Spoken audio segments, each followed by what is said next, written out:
Well, of course, the Spring Carnival in Melbourne is run and done, but the feature racing it turns to the west, and we have the Railway Stakes headlining Saturday action. Plenty of quality racing over there. And Terry Leighton, one of our more popular tipsters on the hub, has joined me to have a bit of a chat about the carnival ahead. And Terry, nice to have you with us. A terrific time of the year for racing. Thanks, Darren. Yeah, it's an exciting time to be in WA. I'm a bit concerned about the other tipsters on the hub. If I'm one of the more popular ones, that's a concern for the rest of them. But yeah, look, it's exciting. It's WA's time to shine. Probably not the best start to proceedings last week with the meeting obviously being abandoned with a race to go. But look, we've got 4 days of the Pinnacles to come. Our big race this weekend, and I'm just a ball of positivity at the moment, Darren. Let's get into it.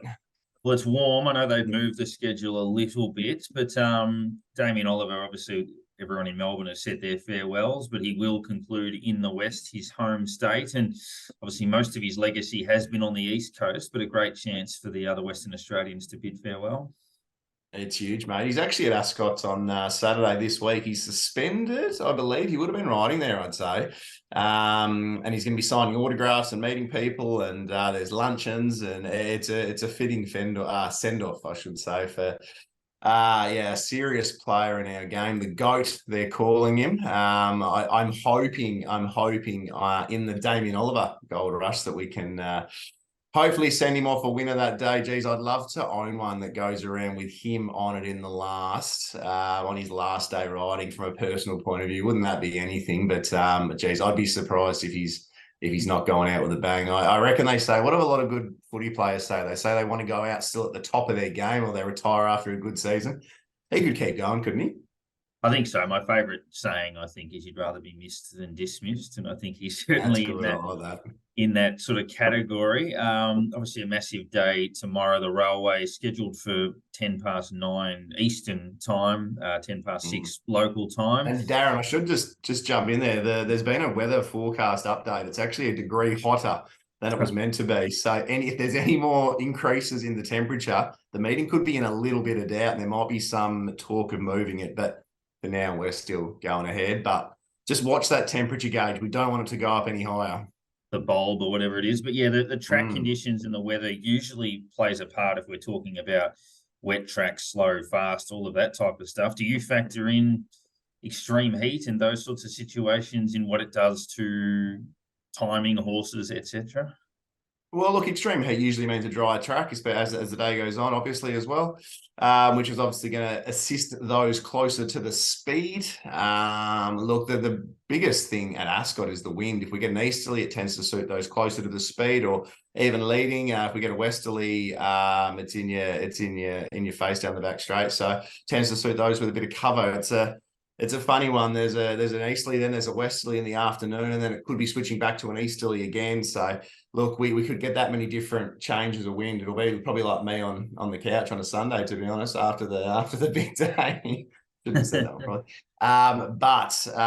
Yeah, I think it's key just to follow what's happening on the day. I think lane bias and how this track will play, especially being moved from 2 to 6 meters this week, is probably key as well. So we'll keep an eye on that. But it's usually safer at Ascot to presume it'll play more on speed than off.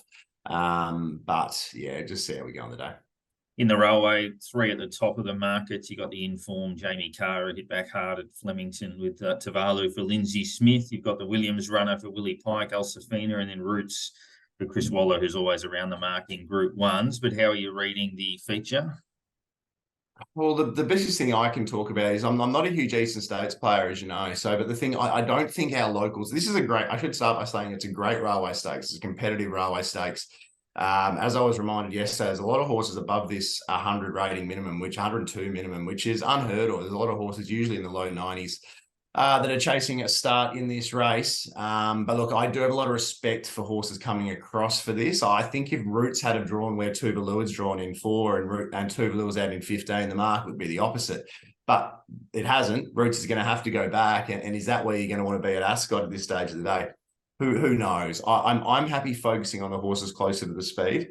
We've had some futures bets in weeks gone by, but purely from a point of view at this point in time, I'm going to focus on a little bit of an outsider. I'm not jumping out of my skin to be on, but I do think Maricino is a horse that goes for certain jockeys round about that $18 mark. I expect with money for Tuvalu, Alsafina, Bustler, those type of horses, I reckon you can probably shop late on Betfair and see $20 plus as well, to be honest with you. But this is a bloke who tends to go for certain jockeys. Troy Turner, Chris Parnham, William Pike have ridden him 14 times. From his 50s, he's won 11. Of the other 36, he's only won twice. While that looks a simplistic stat, that's also been in the biggest races they've ridden him. Like, they haven't ridden him in ratings races on the way through. So he beat Alsafina first up, and he gets 3 kilos off that very nice mare. He's going to go around 20 to 1. She's going to go around $5. I'm happy having something on with Chris Parnham going on. Strong left-handed whip rider. Don't want to lose on Tuvalu, though. A lot of respect for the speed-mapped Eastern States runner, and I have said the whole way through, I do think the Eastern Brigade will probably be better than us. So happy to back Maricino, save Tuvalu, but I wouldn't talk you out of a lot of these. This is a great and a very competitive railway stakes. And the last couple, obviously, we've got the Guineas and a couple of other listed races as well. Who else do you like across the card in particular? The Guineas, no real strong opinion. Looking forward to seeing the clash of Smink and Keshi Boom, and then the clash against the boys as we do every year. Keshi Boom backing up off 7 days. Some talk, maybe a late out. We'll wait and see, I guess, in the next 24 hours. Look, if you're chasing some value in that race, maybe a horse like Autumn Rebel should be the same price as Zip Away. It's going to go around near $20. Thought its run was super. But again, if they're not making ground, it's going to be well back. So we can probably wait till the day for it. I can't see it firming a huge amount. But from a betting point of view, for the rest of the day, in race number 5, keen on having something on horse number 1, Casino 17. Should have won the Lucky Grace Stakes a week ago. Pikey found some traffic at the wrong time. It was going to win that race comfortably. I think you'll find gets 2 kilos on the horse that did win that race. Another Chino, maps nicely. It's a rarity. Pike finds trouble on the same horse 2 starts in a row. So pretty keen to have something on it. In the same race, if you are chasing a bit of value, one of my runners actually, Be Optimistic.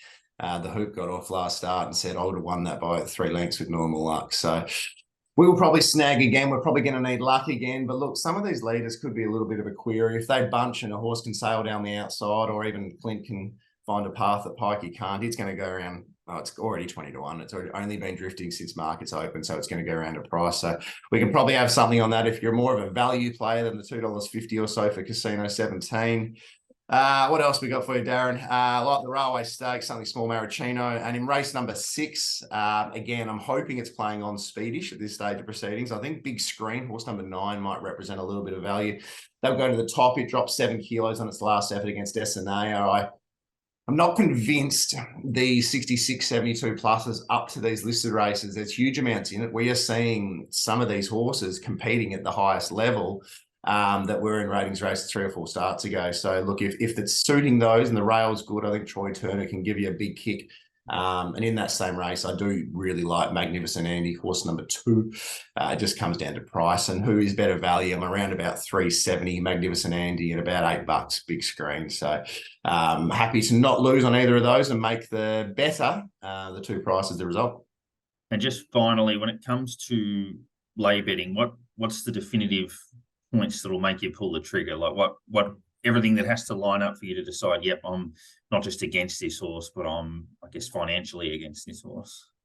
I like to play against multiple. If there's something I want to take on, I'll usually look to create a book around it. The way I do, like occasionally doing my lay betting, as you've seen, Darren, I chuck up some lays, and the markets were pretty accurate comparative to mine this week, so I didn't put any up, but I like putting up some lays a few days out.